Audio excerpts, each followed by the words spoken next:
Hello students, আমি সংঘমিত্রা। আজকে আরেকটা ক্লাস নিয়ে চলে এসেছি তোমাদের সামনে। আমরা পড়ছিলাম nutritional recommendation and food requirements of infants. সেই চ্যাপ্টারেরই আমরা নেক্সট পার্ট আজকে পড়ব, সেটা হলো winning in infants.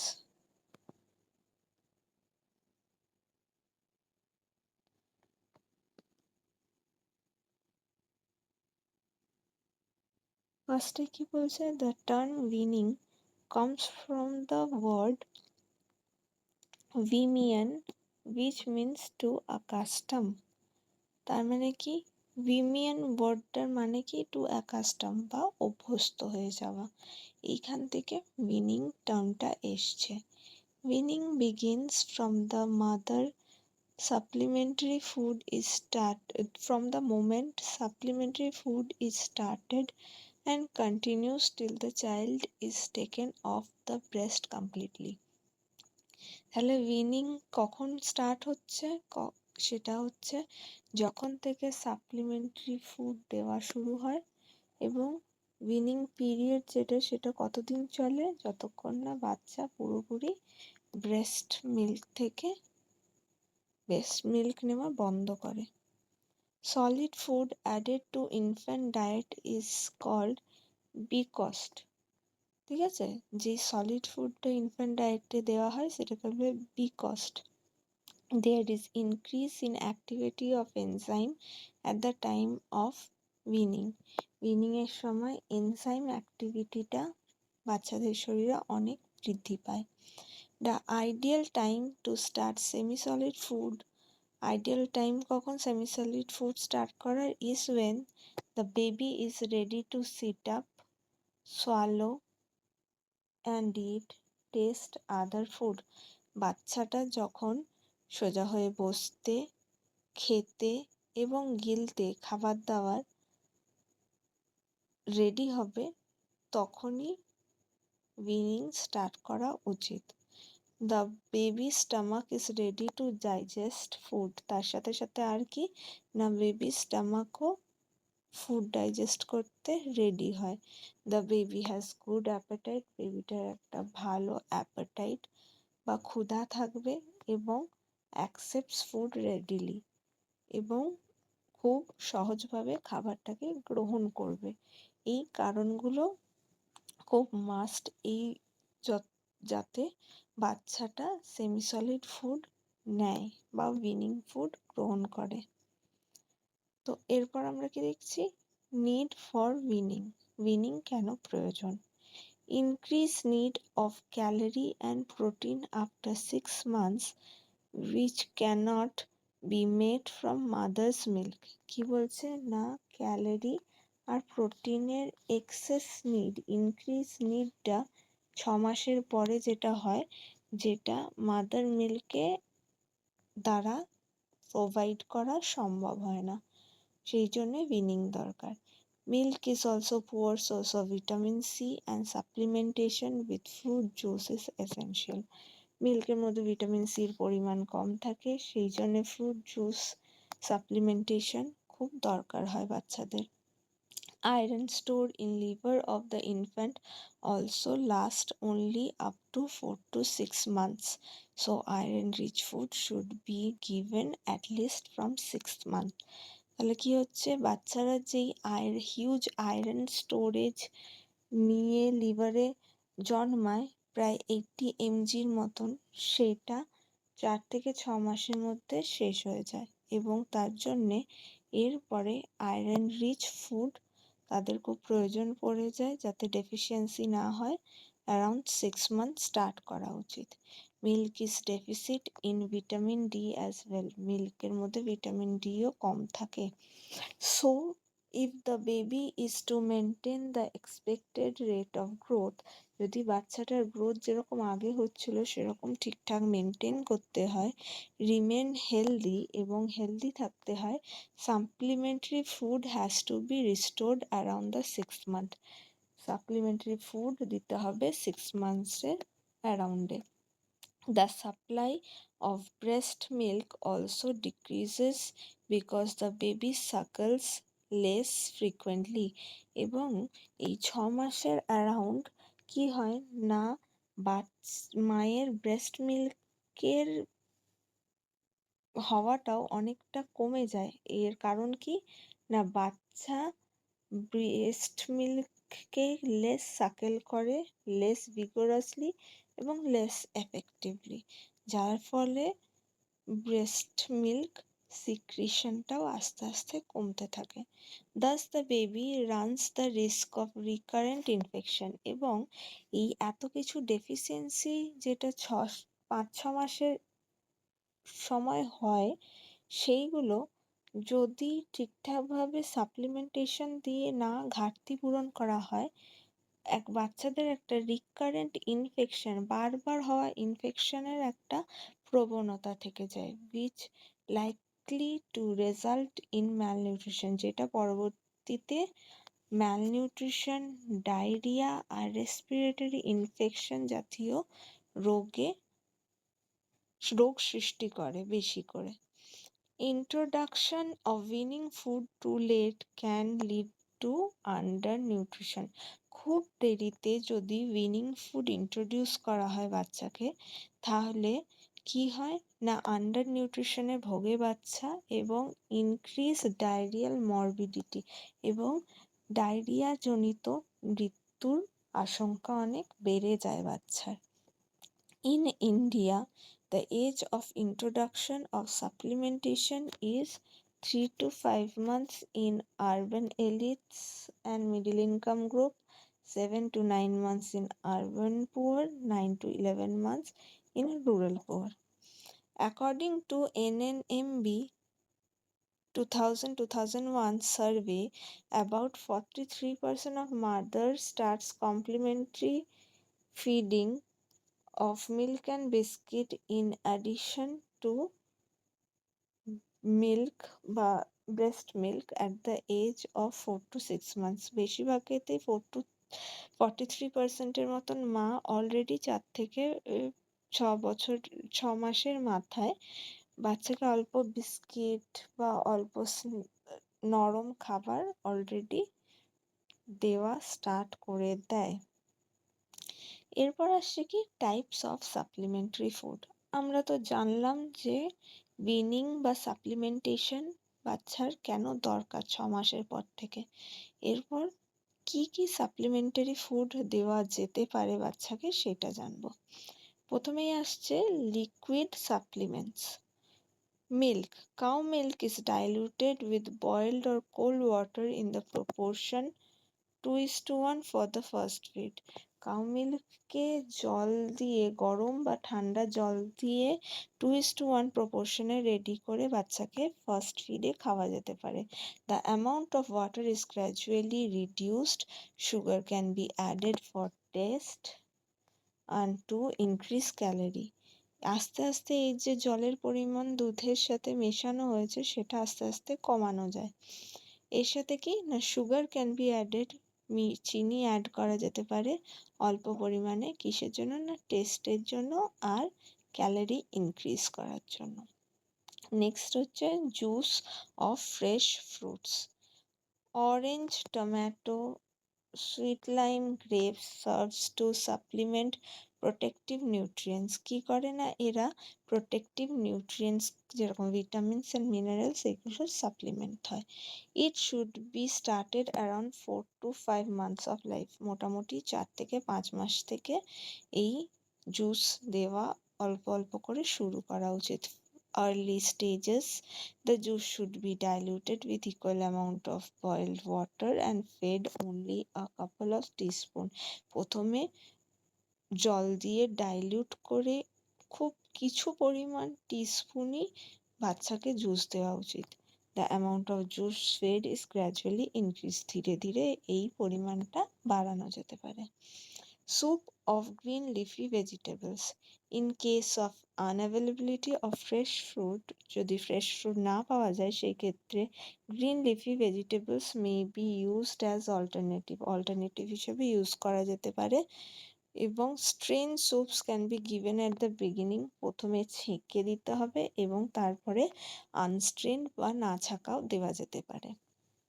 Fish liver oil, they are good source of vitamin A and D. Fish liver oil এই ভিটামিন এ আর ডি এর খুব ভালো সোর্স। Infant should be given few drops to half teaspoon, কিছু ড্রপ থেকে আধ teaspoon অবধি দেওয়া যেতে পারে per day mixed with milk. প্রত্যেক দিন আধ চামচ করে ফিশ লিভার অয়েল বাচ্চাদেরকে দুধে মিশিয়ে দেওয়া যেতে পারে, যাতে ভিটামিন এ আর ডি তারা পায়। এরপর লিকুইড সাপ্লিমেন্টের পর বাচ্চা যখন সেটাতে অভ্যস্ত হয়ে যায়, তারপর আসে semi solid supplement. Mashed food starts around 7 to 8 months of life. প্রথমে কি টাইপের না cereals and starchy gruels to meet the increasing demand of calorie and protein. Well cooked mashed cereals like rice, rice flour, ragi flour mixed with milk and sugar can be given. তাহলে কি না ভালো করে cook করা এবং mash করা rice flower, রাগি flower এইসব মিল্কের সাথে এবং অল্প সুগারের সাথে মিক্স করে বাচ্চাকে দেওয়া যেতে পারে। Adding small amount of vegetable oil increases energy density, এবং একটু পরিমাণ যদি তার মধ্যে ভেজিটেবল অয়েল দেওয়া হয় সেটা এনার্জি ডেন্সিটি ইনক্রিজ করে ফুডটার। To prepare amylase rich food, cereals are soaked overnight and sprouted. They are then sun-dried or roasted and powdered after removing the sprouts. During the process of malting, starch is converted to maltose. তাহলে কি বলছে না, আমরা যদি amylase এনজাইমে rich একটা খাবার বাচ্চাদের জন্য বানাতে চাই, তাতে কি করতে হবে না, সিরিয়ালসকে প্রথমে আমরা সোক করব ওভারনাইট, সারা রাত ভিজিয়ে রাখবো এবং স্প্রাউট করতে দেবো, অঙ্কুরিত করতে দেবো। দে আর দেন সানড্রাইড অর রোস্টেড, তারপর তাদেরকে সানড্রাই করব, রোদে শুকাবো বা রোস্ট করব। এরপর কি করব, তাদেরকে পাউডার করব, কিন্তু পাউডার করা কখন করব, আফটার রিমুভিং দ্য স্প্রাউটস। এই অঙ্কুরগুলোকে রিমুভ করে তারপরে আমরা পাউডার করব। এই প্রসেসটাকে বলা হয় মাল্টিং প্রসেস, এবং এই প্রসেসে স্টার্চকে মাল্টোজে কনভার্ট করা হয়, তাহলে ইজিলি ডাইজেস্টেবল হয়ে যায় বাচ্চার জন্য এবং ক্যালোরি ডেন্সও হয়। Vegetables, cooked mashed vegetables like potato, green leafy vegetables, carrots can be introduced to get vitamins and minerals. ঠিক আছে, এবং তার সাথে কি ডিফারেন্ট ফ্লেভার ইন ফুড। তাহলে potato, green leafy vegetables, carrots etcetera foods, vegetables কিসের জন্য অ্যাড করা হয় খাবারের মধ্যে, ভিটামিনস অ্যান্ড মিনারেলস পাওয়ার জন্য, এবং তার সাথে ডিফারেন্ট ফ্লেভার, যাতে খাবারের ফ্লেভারটা অন্যরকম হয় বাচ্চার জন্য, তার জন্য। All fruits except banana which can be mashed, banana যেটা ম্যাশ করা হয়, তাছাড়া বাকি সব ফ্রুটকে স্টিউ করতে হবে, মানে অ্যাপেল হোক বা যে কোনো কিছু প্রথমে স্টিউ করতে হবে, জলের মধ্যে সেদ্ধ করতে হবে, তারপরে সিভ করতে হবে মানে ছেঁকে নিতে হবে। এবার এভাবে বাচ্চাকে পিউরি বানিয়ে খাওয়ানো যেতে পারে। নন vegetarian food, small amounts of hard-boiled egg yolk is given at start. Non veg ফুডের কি বাচ্চার ফার্স্ট ননভেজ উইনিং ফুড কি হতে পারে না, কম পরিমাণে হার্ড বয়েলড এগের কুসুম। তারপরে the amount of egg yolk is gradually increased. Egg yolk is good source of vitamin A, iron and protein. এই এগ ইয়োকের মধ্যে ভিটামিন এ, আয়রন আর প্রোটিন খুব ভালো পরিমাণে থাকে। Egg white because of allergic manifestation is not to be given before 8 to 10 months। তাহলে egg হোয়াইটটা বাচ্চাকে প্রথমেই দেওয়া যায় না, বিকজ এগ হোয়াইটের মধ্যে অনেক অ্যালার্জেন্স থাকে, যার জন্য বাচ্চার অ্যালার্জি হতে পারে, সেই জন্য 8 থেকে 10 মান্থসেই এগ হোয়াইট দিতে পারা যায়। The whole egg may be poached or soft boil and fed after the baby is 1 year। 1 বছরের পরে হোল এগকে পোচ বা সফট বয়েল করে দেওয়া যেতে পারে। এরপর কি pulses along with cereals are fed in the form of khichuri. তাহলে খিচুড়ি বানিয়ে আমরা সিরিয়ালসের সাথে পালসকেও অ্যাড করে বাচ্চাকে খাওয়াতে পারি। নেক্সট সেমি সলিডের পর আসছে solid supplements. when the baby starts cutting his teeth, যখন বাচ্চার দাঁত বেরিয়ে যায়, it is time to start unmashed food, তখন চটকানো খাবার বন্ধ করে সলিড খাবার দেওয়া স্টার্ট করা যেতে পারে। Solids like idli, bread, chapati, rice, dal এইসব can be given after the child gets use to the semisolid food. Semisolid ফুডের সাথে চাইল্ডটা ইউজ টু হয়ে গেলে ইডলি, ব্রেড, চাপাতি, ডাল, রাইস এইসব নর্মাল খাবার একটু সফট ফর্মে দেওয়া যায় বাচ্চাকে। Vegetables chopped in small pieces and boiled can be given. ভেজিটেবলকে ছোট ছোট পিস করে হালকা করে বয়েল করে দেওয়া যেতে পারে। Finger foods like carrot sticks are good for gum. এবং ক্যারট স্টিক্স ফিঙ্গার ফুডস কি না, আমরা যখন কোনো ভেজিটেবলকে বা ফ্রুটসকে ছোট ছোট পিসে কেটে বাচ্চাকে খাওয়ার জন্য দিই, সেইটাকে ফুডস বলে। এবং এই ফিঙ্গার ফুডস বাচ্চা যখন চিবিয়ে খাওয়ার চেষ্টা করে ঠিক দাঁত বেরোনোর পরপরই, এটা তাদের গামের জন্য খুব ভালো। Fruit provide bulk in diet, helps bowel movement. এর সাথে কি কি বলছে যে ফ্রুটও প্রোভাইড করতে হবে, কারণ এর মধ্যে অনেক ফাইবার্স থাকে ফ্রুটস অ্যান্ড ভেজিটেবলসে, এবং তার জন্যে এর একটা ফ্রুটটা খেলে বাওয়েল মুভমেন্ট ইজি হয়। Homemade weaning food can be prepared by using cereals, pulses, nuts and jaggery. আমরা ঘরেই weaning food ভালো মতন বানাতে পারি কি দিয়ে? cereals, pulses, nuts, jaggery, with and without milk products। সেটা মিল্ক প্রোডাক্টস এর সাথে বা ফর্মুলা মিল্কের বাদ দিয়েও আমরা বানাতে পারি।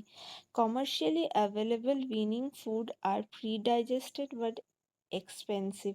কমার্শিয়ালি অ্যাভেলেবেলও আছে অনেক উইনিং ফুড, সেগুলো প্রি ডাইজেস্টেড হয়, মানে বাচ্চার যাতে ইজি হয়ে যায় ডাইজেস্টিবিলিটি, ওই জন্য একটু প্রি ডাইজেস্টিভ প্রসেস করা থাকে, বাট খুব এক্সপেন্সিভ হয় সেগুলো। Foods like vegetable soup, fruit dessert, pudding, vegetable juices, fruit juices can be a part of weaning food.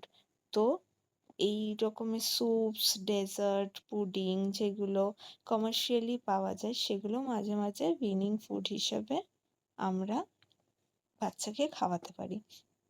Addition of supplementary food to infant result in slight change in their gut flora। তাহলে এই যে বাচ্চাকে খাবার দাবারের সাথে introduce করা হচ্ছে দুধের পর, তাতে তাদের গাট ফ্লোরা মানে মাইক্রোবায়োম যেটা, বা গাটের মধ্যে যেই ব্যাকটেরিয়াল কলোনিসগুলো আছে সেইগুলোকে চেঞ্জ করে আস্তে আস্তে। By 2 years of age the intestine is thought to be colonized। 2 বছর বয়সের মাথায় একটা বাচ্চার ইন্টেস্টাইন ঠিকঠাক ভাবে মাইক্রোবিয়াল কলোনি তৈরি হয়ে যায়, এবং সেটাকে বলে কি, সেটাকে বলে মাইক্রোবায়োডেটা ফিঙ্গারপ্রিন্ট। এরপর আমরা দেখো এখানে একটা ছবি আছে, যেটা আমি ICMR এর ওদের যেই ব্রশার বেরোয় সেটা থেকেই নেওয়া।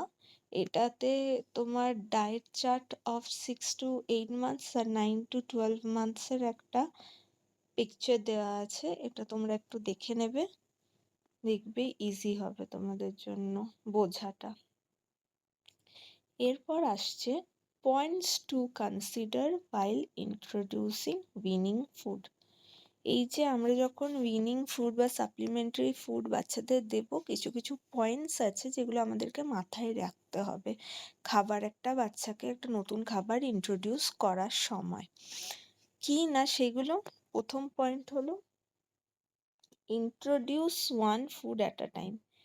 একটা খাবার একবার ইন্ট্রোডিউস করো, মানে একসাথে অনেক খাবার বাচ্চাকে যদি দিয়ে দাও সে হয়তো কনফিউজ হয়ে যাবে, ঠিক আছে? তাই এক ধরনের খাবার প্রথমে দাও। Allow infant to become familiar and then try another. একটা ধরনের খাবার দাও, বাচ্চা যখন সেটাতে ফেমিলিয়ার হয়ে যাবে তখন নেক্সট ধরনের খাবার দাও। Give small amount of any new food at beginning. যে কোনো নতুন খাবার স্মল অ্যামাউন্টে, কম পরিমাণে প্রথমে দিও। At first, strain fruits, vegetables and cereals. Solid should be introduced later. প্রথমে আমরা যেটা এখনই পড়লাম যে ভেজিটেবলস হোক, ফ্রুটস হোক, সিরিয়ালস, পালসেস যাই দেব প্রথমে আমরা স্ট্রেন করে সেমি সলিড ফর্মে দেব, তারপর আস্তে আস্তে সলিডটাকে লেটার ইন্ট্রোডিউস করব। When baby is able to chew, gradually introduce soft fruits and vegetables, usually around 8 to 9 months. বলছে যখন বাচ্চা আস্তে আস্তে চিউ করতে শিখবে তখন সফট জাতীয় ফ্রুট আর ভেজিটেবলস যেগুলো সেগুলো আস্তে আস্তে দাও বাচ্চাকে। তারপরে variety in choice of food is important for the baby to accept it. একটা বাচ্চার খাবারটা অ্যাকসেপ্ট করার জন্য ফুডের মধ্যে একটু ভ্যারাইটি থাকা দরকার। একই রকম খাবার যদি একটা বাচ্চাকে রোজ দেওয়া হয় সে হয়তো সেটাকে একদিন দুদিন খাওয়ার পর আর পছন্দ নাও করতে পারে, তার জন্য সেটা মোনোটোনাস হয়ে যেতে পারে। সেই জন্যে খাবারের মধ্যে বাচ্চাকে যখন তুমি একটা নতুন জিনিস শেখাচ্ছ বা একটা নতুন জিনিস খাওয়াচ্ছ সেটার মধ্যেও একটু ভেরিয়েশন আনা দরকার বাচ্চার ইন্টারেস্ট বাড়ানোর জন্য।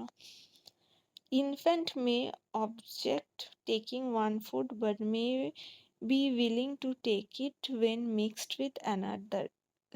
বলছে একটা বাচ্চা হয়তো একটা ফুডকে ফট করে মানে নিতে নাও চাইতে পারে, কিন্তু হয়তো দেখা গেল যে অন্য কিছুর সাথে মিশিয়ে দিয়ে যদি খাবারটা দেওয়া হচ্ছে সেক্ষেত্রে সে খেয়ে নিচ্ছে।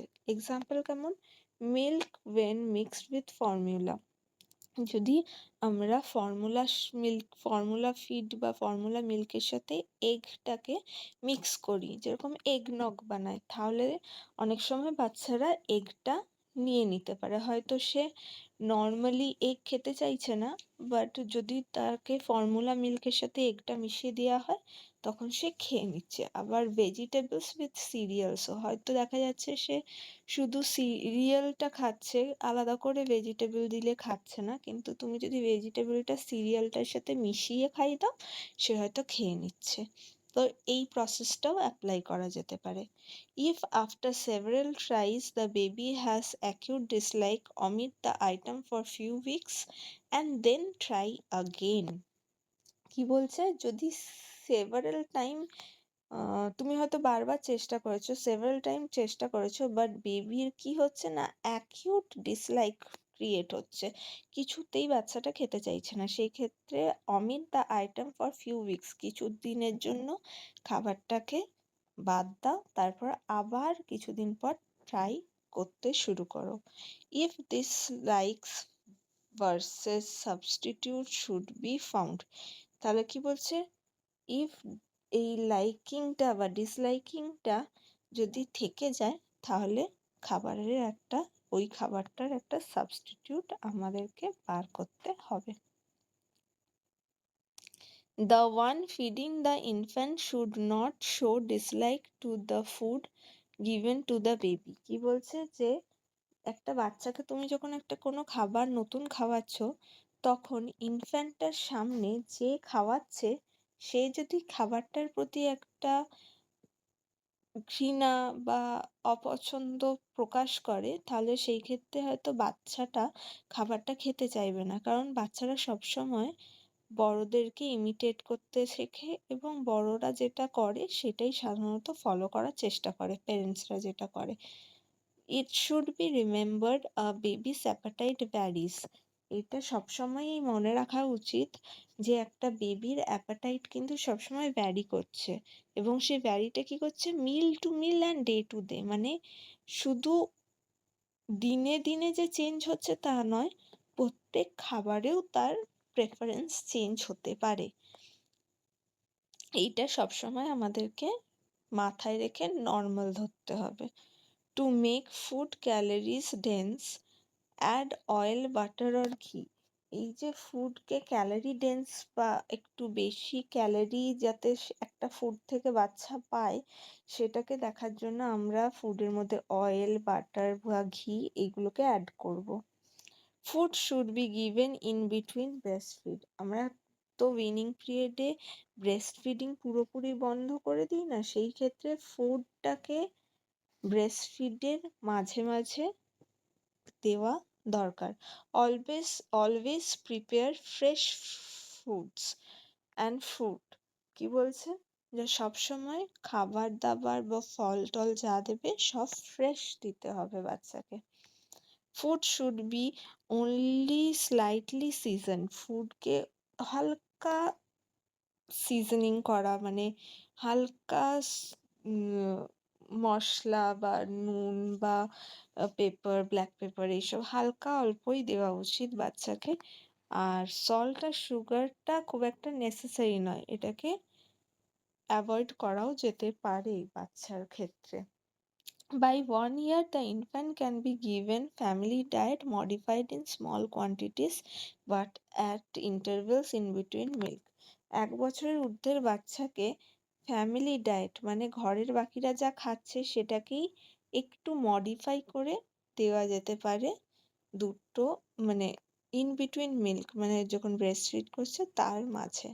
তার জন্য আলাদা খাবার হয়তো 1 বছরের পরে আর রান্না করতে হবে না, ওই ঘরে বাকিরা যেটা খাচ্ছে সেটাকেই একটু মডিফাই করে, হয়তো লেস স্পাইসি করে বা একটু তার টেস্ট প্রেফারেন্সে একটু চেঞ্জ করে এইভাবে দেওয়া যেতে পারে। নেক্সট আমরা পড়ব না, এই যে উইনিংটা হয় এর ক্ষেত্রে প্রবলেমস কি কি হতে পারে। বেনিফিটস তো দেখলাম, কিন্তু কিছু কিছু প্রবলেমসও আসে, সেগুলো কি? Obesity. Many infants are overfed by parents who mistake acceptance of food as appetite. অনেক ক্ষেত্রে কি হয় না, কিছু কিছু পেরেন্টস যখন দেখে একটা বাচ্চা একটা খাবারকে নিচ্ছে, খাচ্ছে একটু আধটু, সে সেটাকে খিদে হিসাবে ধরে নেয় এবং সে তখন বাচ্চাটাকে জোর করে পুরো খাবারটা খাওয়ানোর চেষ্টা করে। Too much of quantity of food can also lead to overweight in infant. এই ক্ষেত্রে জোর করে বেশি খাওয়ানোতে বাচ্চা ওভারওয়েট হয়ে যেতে পারে। Commercially available processed food when fed in excess can lead to obesity. এর সাথে সাথে কমার্শিয়ালি অ্যাভেলেবেল যে প্রসেস ফুডগুলো আছে সেইগুলো যদি আমরা অতিরিক্ত উইনিং ফুড হিসাবে ইউজ করি তাহলে ওবেসিটি বাচ্চাদের মধ্যে দেখা যায়। Underweight. Too less quantity or less concentration of food can lead to underweight. খুব লেস অ্যামাউন্টে যদি আমরা বাচ্চাকে খাবার দিই বা খুব লেস কনসেন্ট্রেশনেও খাবার দিই, মানে খুব ডাইলিউট করে যদি খাবার দিই, সেক্ষেত্রে বাচ্চারা আন্ডারওয়েট হতে পারে। Bulk adult food not to be given to infants as it gives satiety but may not meet the calorie requirements. বলছে বাল্কি অ্যাডাল্ট ফুড, বড়দের ভারী খাবার বাচ্চাকে না দেওয়া উচিত, বিকজ এতে হয়তো স্যাটাইটি আসবে, মানে স্যাটিসফ্যাকশন হবে বাচ্চার, বাট ক্যালোরি রিকোয়ারমেন্ট মিট হয় না। This may also lead to malnourishment, এবং তার ক্ষেত্রে কি হয় না, বাচ্চার মধ্যে প্রপার নিউট্রিয়েন্টস না যাওয়াতে ম্যালনারিশমেন্ট দেখা যায়। Food allergy. Food sensitive enteropathy occurs principally during the first 6 months. increased gut permeability, low levels of IgA, and enzymatic immaturity may put infant at high risk for allergies. কি বলছে না, প্রথম 6 মাসে food sensitive হয়ে থাকে বাচ্চারা খুব, কারণ তারা মায়ের দুধ ছাড়া আর কিছু খায় না।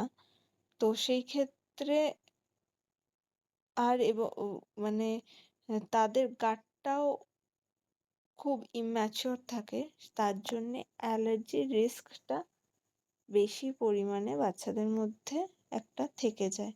The most common foods that act as allergens, কী কী সব থেকে বেশি অ্যালার্জেন হিসেবে কাজ করে না, wheat, animal milk, egg, citrus fruits, এইগুলো অ্যালার্জেন বেশি ক্ষেত্রে হয় বাচ্চাদের। তারপর কি বলছে, rice is probably the most safest, কি না, রাইস হলো বাচ্চাদের ক্ষেত্রে সব থেকে সেফ একটা ফুড, কারণ রাইসে অ্যালার্জিক রিয়াকশনস হয় না বললেই চলে। তারপরে কি বলছে, refusal to take new food, if child refuses to take new food, the form of food can be modified or should be mixed with other foods that the child likes. তো কি বলছে, আরেকটা কি প্রবলেম হতে পারে winning এ, না বাচ্চার হয়তো খাবার পছন্দ হচ্ছে না, সেই ক্ষেত্রে খাবারের তৈরির ধরনটা চেঞ্জ করতে হবে, কিংবা খাবারকে অন্য কিছুর সাথে মিশিয়ে খাওয়ানোর চেষ্টা করতে হবে যাতে বাচ্চা সেটা গ্রহণ করে। তারপর কি বলছে, choking and aspiration can be caused as the child is trying to eat, run and breathe at the same time, বাচ্চারা এই সময় খুব মানে অ্যাক্টিভ হয়, যার ফলে তারা খেতে খেতে ছোটাছুটি এইসব করতে থাকে, সেই ক্ষেত্রে চোকিং আর অ্যাসপিরেশনের একটা প্রবলেম দেখা দেয় বাচ্চাদের। Choking can be caused by peanut seeds, fruit pieces, crisps, raisin, মানে বড় টুকরোর খাবারে সাধারণত চোকিং বাচ্চাদের হতে পারে। তাই বলছে কি, hard and big pieces of any food should be avoided under 3 years, 3 বছরের আগে বাচ্চাদের খুব হার্ড এবং বিগ পিস ফুড একটু অ্যাভয়েড করাই উচিত। আর লাস্ট পয়েন্ট অফ প্রবলেমস কি, উইনিং প্রবলেমস না, diarrhoeal infection, lack of proper হাইজিনের অভাবে অ্যান্ড ইনঅ্যাপ্রোপ্রিয়েট কমপ্লিমেন্টারি ফিডিং, আর ঠিকঠাক কমপ্লিমেন্টারি ফিডিং যদি না হয়, বা যদি দেরিতে উইনিং করানো হয়, বা ম্যালনারিশড হয়, বা প্রপার হাইজিন না হয়, সেই কেসে ডায়রিয়া বাচ্চাদের মধ্যে খুব প্রবণ হয়ে যায়। তো এখানেই আমাদের এই চ্যাপ্টারটা শেষ হচ্ছে। আশা করি তোমরা পুরো চ্যাপ্টারটা ভালো বুঝতে পেরেছো এবং তোমাদের এটা খুব হেল্প হয়েছে। Please do subscribe and like my channel to get such videos again.